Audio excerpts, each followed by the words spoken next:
everyone. My name is Evie Lupine. Welcome back to my channel, and today I have another video for you all, and today we are going to be talking about male submissives, and I am so sorry. This is going to be a little bit of a tough love video.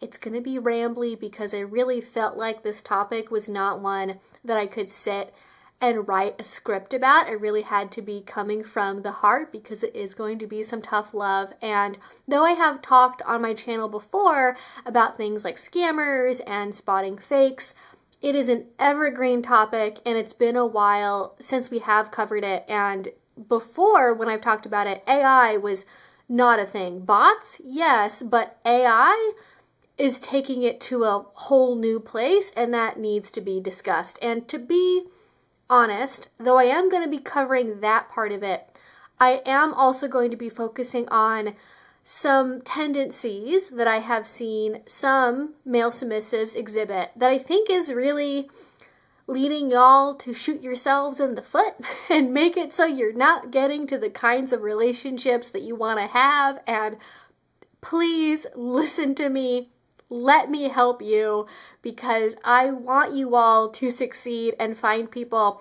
And I'm also going to be maybe sharing some stories of people that I know in my life who are male subs and how they found their partners, because it is definitely not hopeless. And so what originally sparked the idea for this conversation is, I don't know why, just in like the zeitgeist for social media a week or two ago, right before I went to a convention, I saw a couple of posts from various content creators. There was one on Twitter who had talked about problems specifically with, and I might have to mute this because I think this is like a YouTube naughty no word. Maybe let's call them sisters. Problems with male submissives who identify as sisters, and some of the behavior they tend to exhibit and why they get a bad rap amongst especially professional doms. And then I also saw somebody, Rain to Gray over on FetLife, who was talking about answering the question of like, why can't I find a female dominant? Why is it so hard? And then also on Instagram, so like every platform imaginable. The kink consultant made a reel also answering the same question of like, you know, why can't I find a dom? Why does it seem like every dom just wants my money, nothing else? And this is a complicated topic, and certainly that part of the sample is from the female perspective and the dominant-oriented perspective, which is very different from male subs talking about things amongst each other, and we're going to talk about that as well, because I'm sorry to say that still has a lot of worrying stuff in it. So it's complicated, especially because there's a tendency, for some reason, amongst heterosexual male submissives that are pursuing female dominance to get kind of confused when it comes to wanting to pursue either a professional relationship or a personal relationship or a romantic one, and kind of looking for the wrong thing in the wrong place in kind of every possible direction. So thing number one I see male submissives do: if you are a female content creator or just human being who looks kinky on the internet, you will get DMs, private messages, inappropriate comments. I get handwritten letters to my P.O. box like once or twice a year, both from male doms and from male subs, but usually more male subs, who will write me a letter being like, "Mistress, please, may I serve you?" And it's like, have I ever, and you know enough about me to find my P.O. box, but not enough to realize that I'm not a dom. How does that happen? So we get emails and DMs and messages constantly from like the day we open an account from male submissives or wannabe male subs who are like, "Please, will you be my mommy? Will you help me? Are you gonna dom me?" And sometimes they'll even offer like to pay a tribute first or to do something for you. I don't have confidence that that is actually a legitimate offering. I think it's the bait on the hook, so to speak. But that happens a lot. And so what that leads to is people that are online who maybe would be intrigued by the idea of being a legitimate long distance or online pro dom, or maybe a switch who wants to try and explore their dominant side sometimes. they look at these messages and go, oh my God, I cannot possibly do this. This is overwhelming. This is horrible. This is even worse than just being on a regular vanilla dating app. Why would I ever subject myself to that? And so a lot of legitimate people get scared right off the bat because there is a level of, and this is tough love, I'm being totally honest, there is a level of desperation. And we're going to talk about why amongst male submissives that leads to scaring off people who might be legitimate or go that direction at some point in the future. And it also makes them a target for scammers because when you act desperate, you know, it's the beggars can't be choosers thing. You are going to attract people that don't have your best interest in mind because you're casting a really wide net because you really want to have somebody to play with or to just legitimize your interests or engage with you or give you attention in any way, shape, or form. And that is not a good thing to be engaging with. And with prodoms, this also happens as well. So you have people who are what they call in the industry like time wasters, who will go through the submission forms and the email process and everything else to get to the point of setting up an appointment with a prodom, and they will beg and plead and cry and carry on and do everything possible, either on social media or in emails and private messages, to try and get free domination out of this prodom through like humiliation or belittling them or like usually those kind of more emotional sadomasochistic kinks.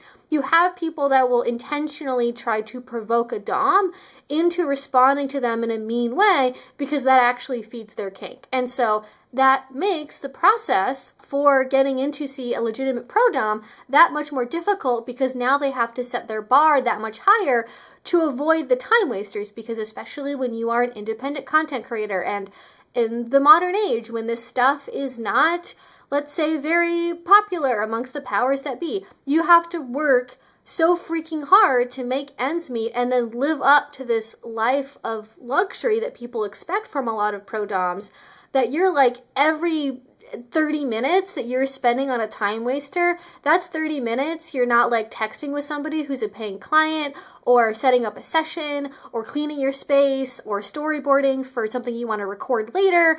Like, it just makes everything worse for everyone. So that's like one of the really big things. Also, I have notes here, by the way, that I am looking at on my phone. So that's one of the things that's an issue coming particularly from the male submissive side.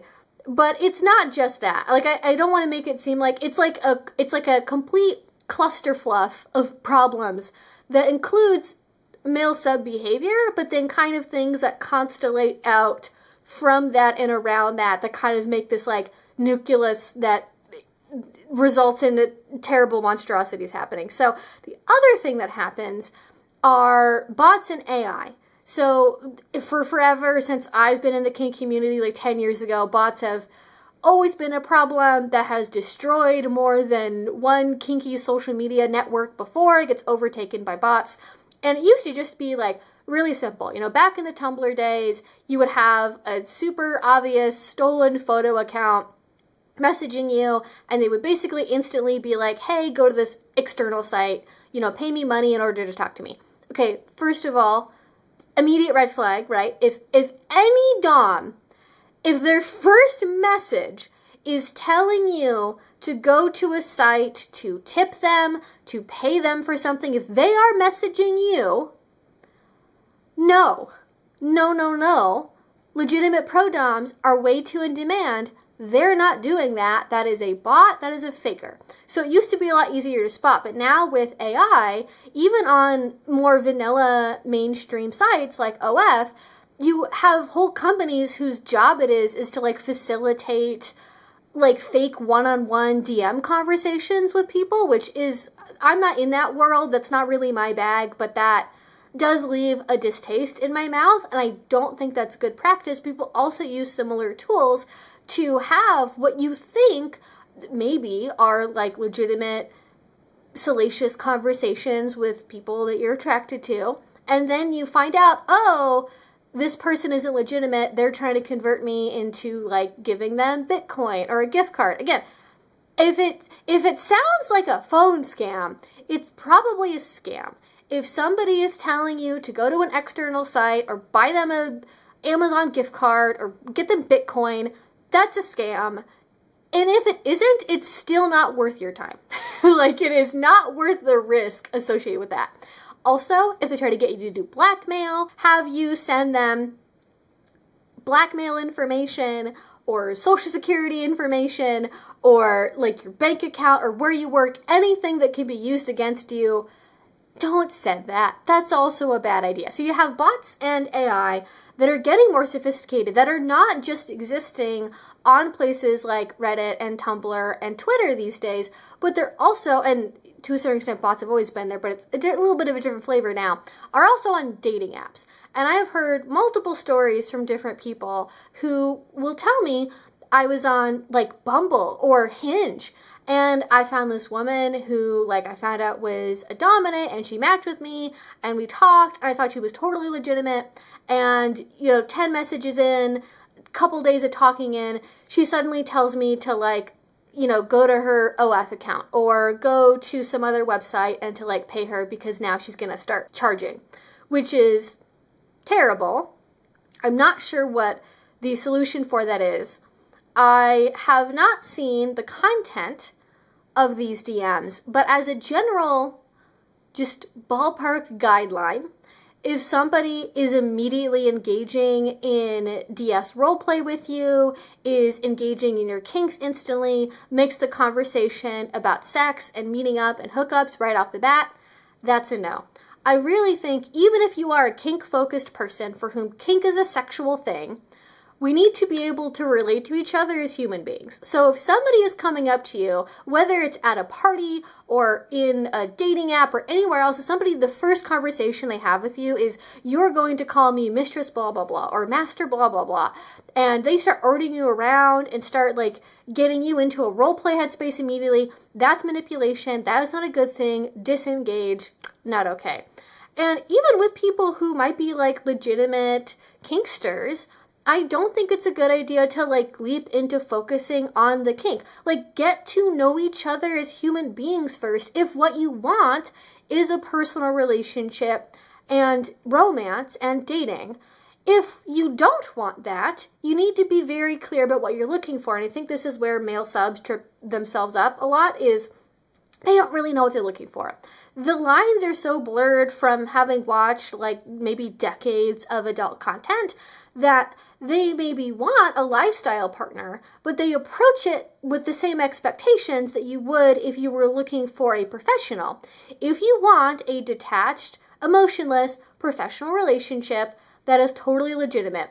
If you want somebody like that, there's going to be a process to get vetted by them. There's going to be an intake process. You are probably going to have to pay them a deposit to be able to like review, to make sure that like you're not a time waster. Like, there's going to be a process there that is very detached from being on a dating app.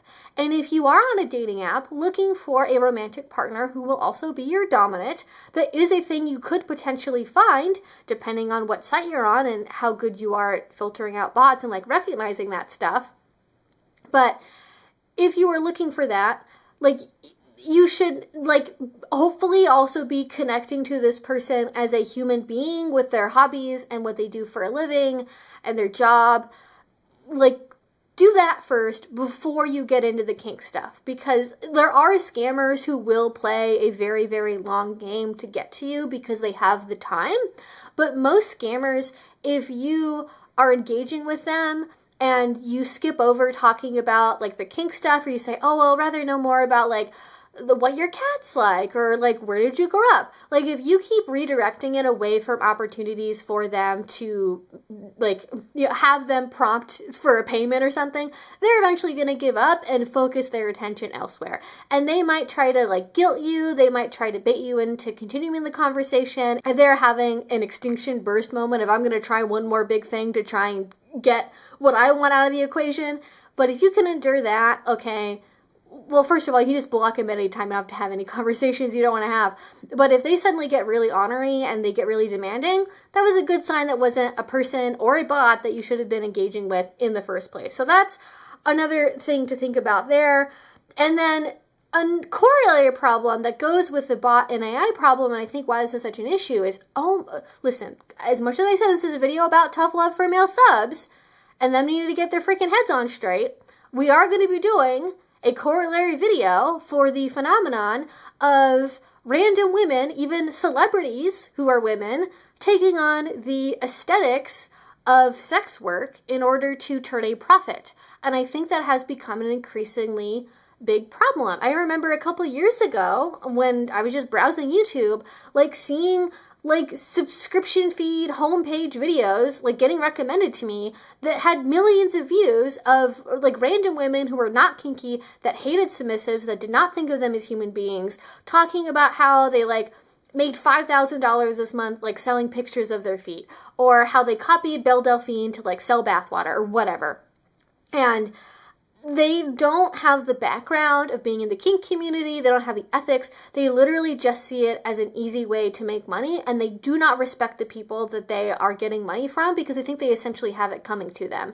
And that's actually made it really hard for people who are legitimately in the industry offering those services in a more professional capacity to get clients, because now the market is totally flooded by people that are willing to do unethical things to make sure they get to potential clients first and steal that revenue and then either scam them, not deliver on things, or just make their first experience so dehumanizing and awful that they don't really ever want to come back to trying to interact one-on-one with a legitimate provider. And it's also totally messed things up in terms of like payment processors and what websites you can operate on, and there's so many restrictions now on what kind of content can be on different platforms, in no small part because of these people who use and take advantage of websites to try and sling their wares in a way that anyone who is in the industry would be like, please don't do that. That's gonna, like, we remember, maybe some of us remember the story of Belle Delphine allegedly like losing all of the money that she made from her bathwater because PayPal like shut down her account. And I'm laughing not because I'm like making fun of Belle Delphine, but because if you had been in community with other people in the industry, you would have known to not do that.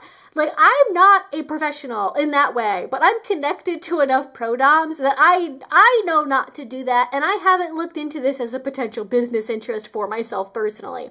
So, if things get shut down, things get removed, and yeah, on YouTube, kind of speaking more to my own experience here, on YouTube, you know, we've had things messed up because people will make like allegedly like informational BDSM content, and then it'll be like sexy ASMR advertising time for people to talk about like how much they love it when people worship their feet, or how much they love like trampling on men. And like, you know, back in the day on YouTube, I almost had a little bit more respect for the people who just straight up were like uploading like crushing videos, not because I think that content is okay, but because like you knew what you were getting. Like, it was very obvious, it was straight out there. And now there's not a ton, but like enough to cause issues to where if I look up like kink or BDSM and sort by newest on YouTube, it's re-uploaded content from other people, it's AI generated stuff, which is disturbing, and then more than that, it's a certain segment of usually like younger, online only,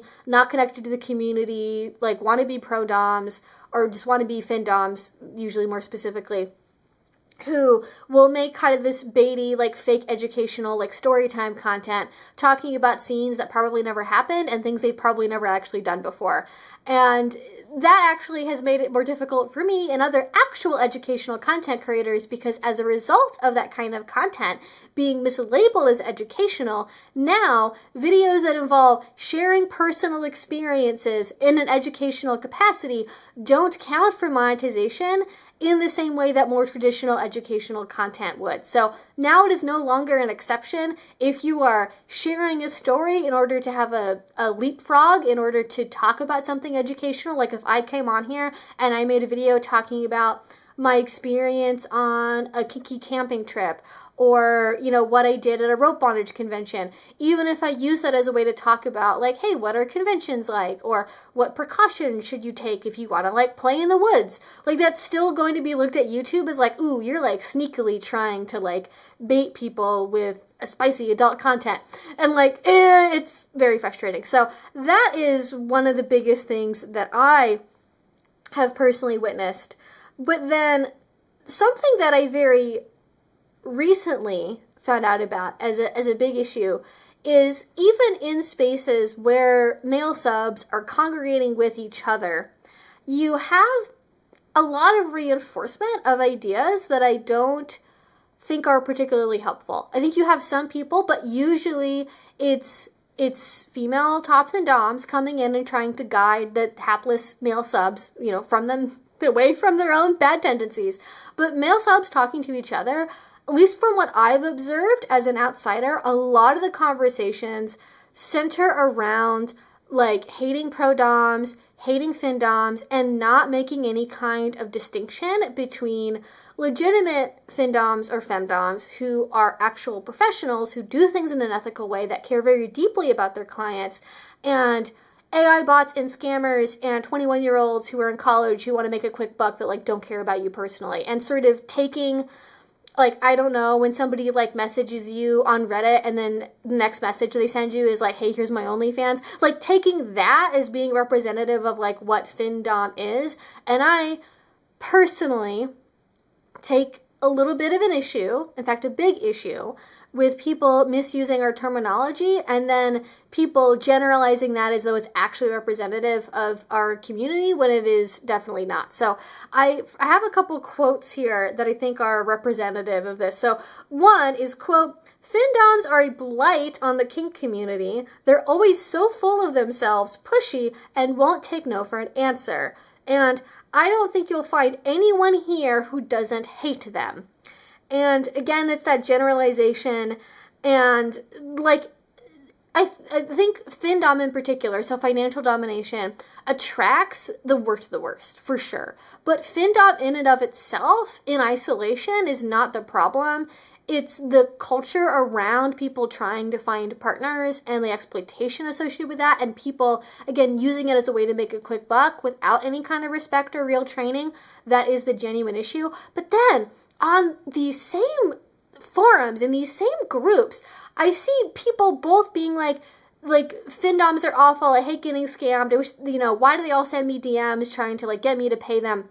And then I'll see like 10 posts immediately after that are all like, please manipulate me, I'm so vulnerable, like I'm so weak, please take advantage of me. And it's like, this is very confusing messaging. Or like even complaining about like not getting attention, or like, why haven't I gotten any DMs? Like, do you want to be scammed? Like, don't like, this is in the open. This is not in like private members only, like behind a paywall groups. This is like out in the open in like communities that are relatively easy to find. And I've like, if you don't like be the change you want to see in the world, I think it's like, this is not a kink shaming thing. If you have a kink for being manipulated, great. If you want to promote a community in which scamming is not as invisible as it currently is, I think normalizing talking about being desperate and being able to be manipulated and wanting people to take advantage of you and why aren't you getting any attention, that is creating that aura of desperation that is making it harder for other people. It's not the causative factor, but it is something that I think contributes to manipulation being less visible for people, because there is that desperation of wanting to be seen and wanting to be noticed and wanting to have anybody engage in your kink with you. And then specifically to get to what Satanatrix on Twitter was talking about, I want to share a little bit of what she had to say about people who are sister subs. Again, kind of a key word for a different thing that is a YouTube bad no-no word, who have a particularly bad reputation amongst pro-doms, kind of as a counterexample to that. So she said, quote, "The vast majority of sisters we interact with online are entitled men cosplaying their misogynistic interpretations of femininity. This demographic of sisters are also the attention-seeking reply guys who leave hypersexual comments and graphic photos and videos on our posts, regardless of the topic. It's not surprising that this behavior would be a turnoff, but then add in the fact they rarely pay for sessions or tribute and still have the audacity to get annoyed when their demands for attention are not met.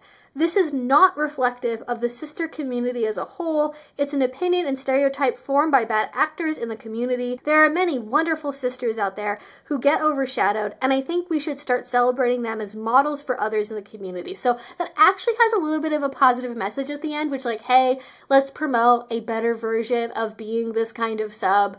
But this is not the first time that I have heard this, and again, it goes back to the dilemma of time wasters and people trying to get free stuff out of pro-doms, and to the point that I have seen multiple pro-doms talk about how they specifically have an issue with people attempting to guilt trip them by complaining about being scammed by other people first. Like, oh, well, I don't want to pay that deposit because I've just been scammed so much. Like, can you just do it for free for me? Or I've been scammed so much I don't have any money left. Can you just like give me 15 minutes for free? Or can I maybe get a video or a clip for free, please? And like, that's disgusting. That is somebody doing a very demanding, expensive job for you. I don't even know if these people have necessarily been scammed before or not, but that kind of mentality and that kind of demanding behavior is probably a little bit why you might have been targeted for scamming in the first place. Like, you're trying to rush ahead and get to something that takes time to get to, and if you're rushing, you're not going to get a good product. You're not going to have a good experience, which feels a little dismissive of me to say, but I think it's true. Like, whether it doesn't matter if you're a female sub, if you're straight, gay, whatever, if you are rushing to play with someone or to get content out of them, it's probably going to be a less refined, less satisfying experience than something that came with patience. And so now I want to talk a little bit about, okay, where does all this come from? And then what can we do to stop this? And I think with male submissives, and again, I'm going to hold your hand when I say this, I think the majority contributor to a lot of these issues coming from the male sub side is because there is unaddressed underlying male entitlement to the bodies and the time of women. This is where I think a little bit, if we're going to give a little bit of credit to the rad femmes, if we're going to give a little credit to people that are critical of kink dynamics, there is a grain of truth in that, insofar as people have had, I don't want to say like they've had their brains rotted, because I think that's too extreme, but if you don't engage in the community, if you don't engage in education, if all you're going off of is what you see in fantasy content, and you approach real people as though they are distributors of fantasy content and nothing more, and are like on-demand dispensers for the kinds of things you want them to do, and if you just like press the right combination of buttons, they're going to do what you want, that is going to lead to negative outcomes for you, and it's going to make the community around that overall a lot worse. So male entitlement is a big contributor to this. Again, what I talked about earlier, like, you should kind of wait to get to the kink portion of the experience with a person, especially if you want to be romantic with them, because you should want to understand them as a whole person before you want to submit to them. Like, if you actually want to be submissive, don't you kind of want to know about the values and the personality and the hobbies and interests of the person that you want to submit to? Like, maybe you don't want to submit to somebody that, like, has a really expensive maintenance routine and, like, gets their nails done every week and gets their hair bleached, however often people get their hair bleached or whatever. Like, maybe you don't want, like, a really prissy, high-demand girly girl.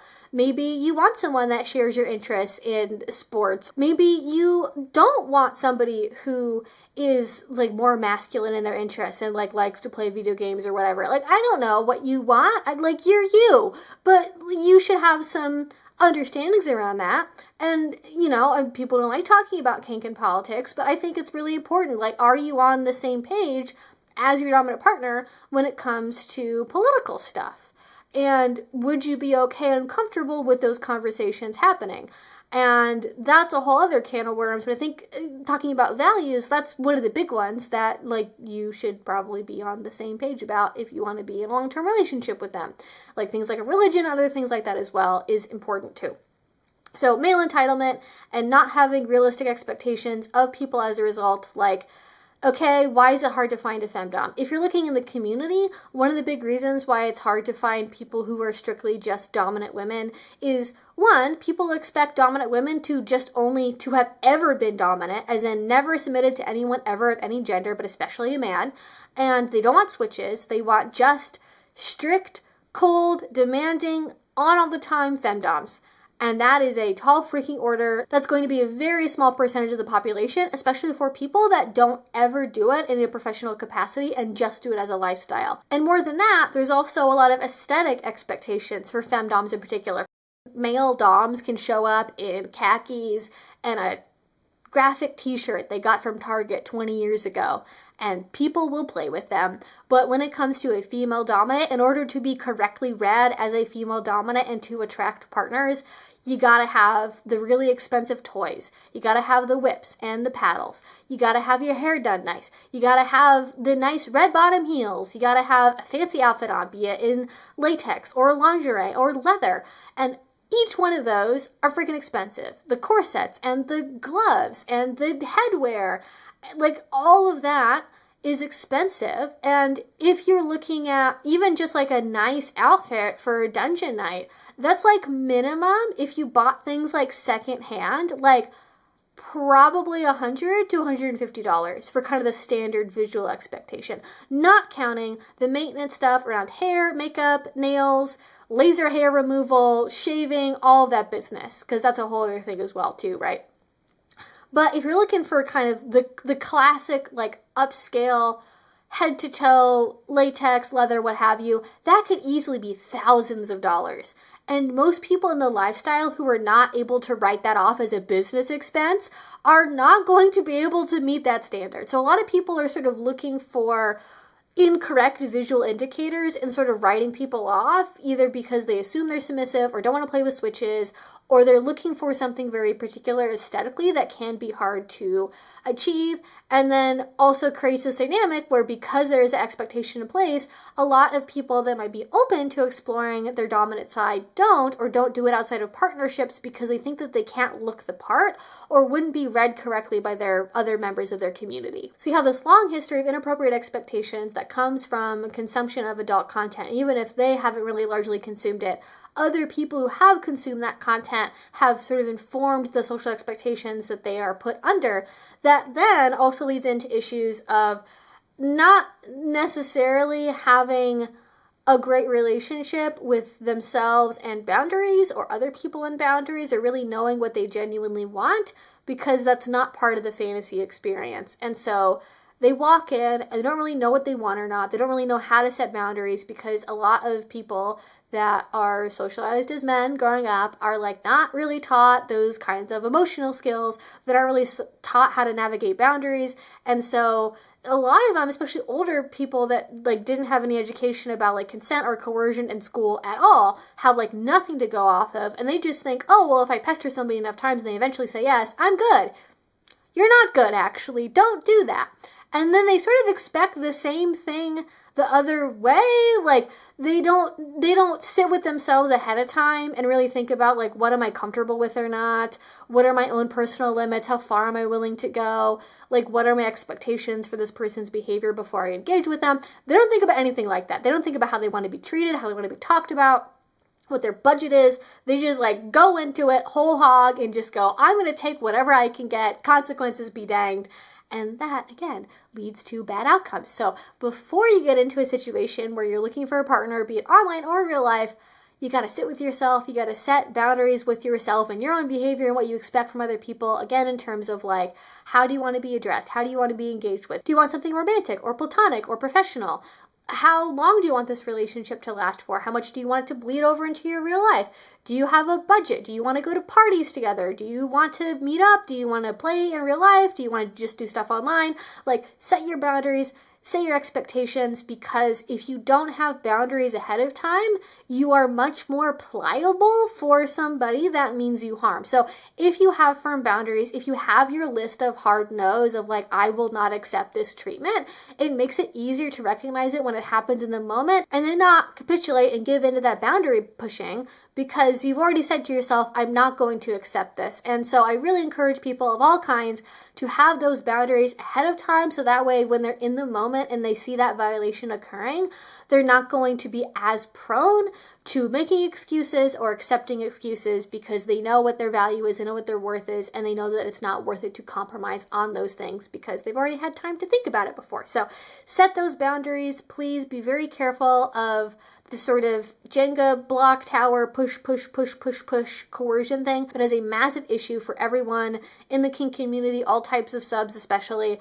where you get people that just do not understand what genuine consent means, and they think as long as they get a yes at some point somehow, that counts and it's okay, and it's really, really not. So if somebody approaches you 5 times and you say no 4 times and you say yes the 5th time, that doesn't actually mean it was a genuine yes. It means that you had your boundaries worn down. And I'm going to make a whole video where I talk about being able to recognize coercion in detail because it is such a big issue. So look out for that one in the near future. So, and I think some of the contributing factors for these lack of boundaries, lack of realistic expectations, is a lot of male subs don't want to engage in education. They don't want to engage in community. They have a lot of guilt and shame that I think is an explainer for why that doesn't happen. Male submission is not typically encouraged or seen as okay by society, and so that causes people to feel guilt and shame about their desires. And what does guilt and shame make us do? It makes us hide and retreat and withdraw because we don't want attention. We don't want people to reject us. And when we do that, we become, again, more pliable for coercion because we just want somebody to validate us and see us, and we don't know how to get that attention in a healthy way. And so people retreat from community, people retreat from accountability with other people, and so they don't have the maybe more standard way of checking things that, for example, a female submissive might have access to in terms of, community with other submissives, or even just friends they can talk to be like, hey, I was talking to this guy and he said something kind of weird, is this okay? Male subs often don't have that at all, either with vanilla people or with other kinky people.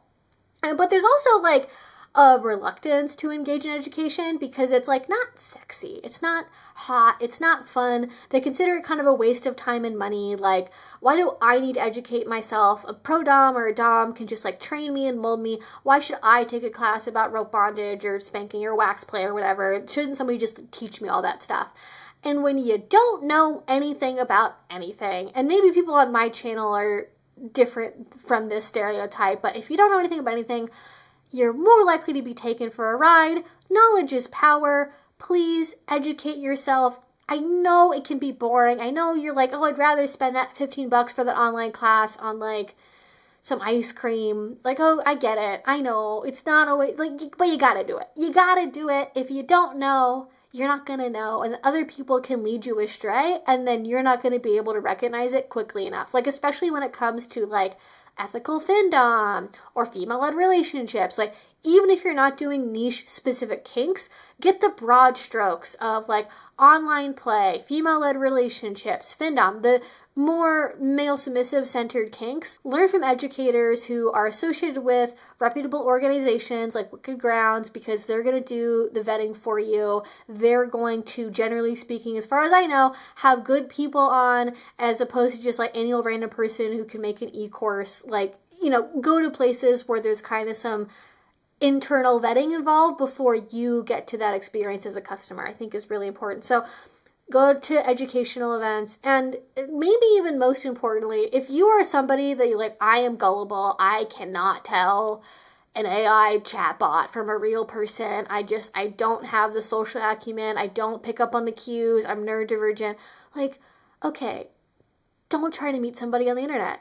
This is probably the toughest love I'm going to give you. Sometimes the answer is simple and it's painful. And sometimes the simple answer is you can't find what you're looking for on the internet in a safe way without taking some level of risk that somebody somewhere is at least going to attempt to take advantage of you. The best way to meet people is going to be in real life groups. There are conventions like DomCon that are more femdom centric. You can go to groups and munches for female-led relationships. In pretty much every city I've lived in, there are at least at some point female-led relationship munches or other activities like high teas or massage nights that are more centered around female dominant interests. There will also be parties at large dungeons centered around female dominance, and going to those can be a good entry point. Of course, if you live in the middle of nowhere, if it's 2 hours to the next big city, if you can't because of your job, there's going to be some level of risk trying to find people through places like dating apps. And by God, do not try to meet somebody for a personal, private relationship on Reddit or on Twitter or on Tumblr. Like, just, like, does it work for some people sometimes? Yes. As a first line with no previous experience, I would not be going there personally. I would not recommend it. And if you don't have the time, the patience, the energy to vet people properly, to take things slowly when you meet people online, if you don't want to have to train yourself or go to classes or go to in-person events ever, if you don't want to sit with yourself and like have a deep conversation about your expectations for how you want to be treated or boundaries you have, if you don't want to do any of that ahead of time, then you're gonna have to pay money. Then you are going to have to pay for a pro dom who is reputable, that has a large presence online, that like has been vetted by other people that you like know as friends. Like, you have a community somewhere. It's like bare minimum. Okay, find community frickin' somewhere. Okay, but on top of that, like, you're gonna have to pay money. If you're gonna skip every other point in this wheel, then you are going to have to pay money. And I know it's expensive, but it's one of those, like, you can't have all three scenarios. It can't both be like cheap and good and quick. Like, you gotta pick some stuff here. So if that is the route you want to go, that's the route you're going to have to go. So I think at the end of all of this, I don't know exactly what the solution is, but we really need to have some kind of system. Maybe we could do a class, or we could put something together that like helps male submissives develop media literacy and social media literacy around like identifying bots. Because I get sent emails from people who will send me screenshots that to me are obvious bright as day scams, and they're like, oh my God, I can't believe this person scammed me. And I'm like, I'm very sorry that happened to you. Here's some red flags that you should have noticed immediately. Like stolen, watermarked photos, an account with no followers, but again, 10,000 pictures, somebody who demands money right away, gets into role play immediately, tries to convert you to an outside website, demands Bitcoin, demands credit card information or gift cards, like any of that stuff. Red flags down the wazoo. You gotta have your wits about you. It's not the fault of female dominance. It's not the fault of findom as a concept. Like, there is, I think, a worrying lack amongst a lot of male subs, and they don't want to take personal responsibility in consensual kink. They don't want to take personal responsibility for having fallen for a scam. Again, it's, fool me once, shame on you, fool me twice, shame on me. Like, if you've repeatedly fallen for 2, 3, 4, 5 scams, and you haven't looked up how to identify as a scam, and you're still doing the same things to find people over and over again, there's something in that equation that is probably in your power to change and address. And I'm not trying to victim blame here. Like, I think scamming is awful. It shouldn't happen. And ultimately, the scamming is the fault of the person doing the scamming. But if you want to be able to protect yourself, you have to do more than just sit and complain that you got scammed. There are things that you can learn. There are techniques that you can learn, or at least change what you're doing and how you're meeting people. If you cannot seem to safely meet people on the internet, maybe you shouldn't try to meet people online for pro-doming stuff, or just for doming in general, trying to find a relationship. Like, that maybe isn't compatible with your brain, and so maybe try a different thing. I don't know. Anyways, this is a really terrible, nasty cycle, and I think sort of the confounding factors of the patriarchy and male entitlement and guilt and shame around submission and lack of community support, lack of engagement with the community, leads to a lot of bad outcomes to an extent that you don't really see happen, at least in the same way with female submission. So I'm not sure exactly what the answer is. Hopefully that helped you all a little bit. Hopefully you can see why I thought I needed to just ramble about this for 45 minutes, it seems like. So thank you all so much for watching. I hope this was helpful in some way. Let me know your thoughts in a comment down below, especially if you are a male submissive. Like, how did you... Oh, that's what I forgot to talk about. Oh, okay. So really quickly, cancel into the video. How I know that people have met female dominance as male submissives, it's a very short, simple answer. You're going to hate me for this. I know. They went to parties. They volunteered. They became known members of the community. They were helpful. They were kind. They saw people play. They watched them. They treated them as real human beings. They talked. They had conversations. And then they got into doing pickup play occasionally. There were no expectations. There was no demanding of time. There was no guilt tripping, no coercion on either side. They waited. They watched for red flags. They vetted that person amongst other people that they knew in the community. And then they slowly, over time, developed a DS relationship, starting from really small stuff, building their way up over time, over months and over years. And now they have happy long-term relationships. But they didn't rush it. And a lot of those people I knew, to be frank, waited for months, usually years, to find the right person. And that does not just happen for male submissives, even like female submissives. Like you think you just walk in and you say, I want to submit, and you'll find like a good male dominant. That's not how it works. There are more male dominants. There are still very few male dominants that are worth their salt. I would say the problem with female doms is that there's just like not any, as being in the real life community at least. There's very few, especially in America. In the UK, Europe, it's a little bit of a different story, but in America, very hard to find a female dom at all. But the people that tend to be there as lifestylers, like, tend to mean it. Like, they're there for a reason a lot of the time. So there are still bad actors, but they're fewer than male dominant. So you have a lot of male doms, but because of other issues involving the patriarchy and other such things, you have a lot of them, but a smaller percentage of those people are worth it as healthy long-term relationship partners compared to female doms. So does that make sense, right? Fewer female dominants overall, but higher percentage are actually like worthwhile dominants. Way more male dominants, very small percentage of them are actually like good long-term partners. Maybe play partners, okay. Maybe pick up play, okay. Long-term relationship partners, no. Not implicitly. So anyways, that is my rant and my ramble about that. Thank you all so much for listening to me on this one. I would love to hear your thoughts about this one in a comment down below, especially your stories, your experiences as a male submissive. And again, we're going to be doing follow-up videos where we talk about identifying coercion in relationships, and we're also going to be talking about the corollary problem that I mentioned with people appropriating pro-dom culture in order to make money on TikTok. And this is the age we live in, I suppose.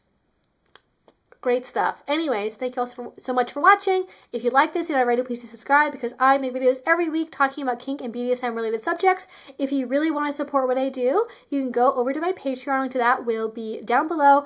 I'm working on some very fun things over there right now that hopefully over the next couple months during the summer, you all will be able to see, and I'm very excited about it. But until next time, stay safe, have fun. I'll talk to you all again very soon.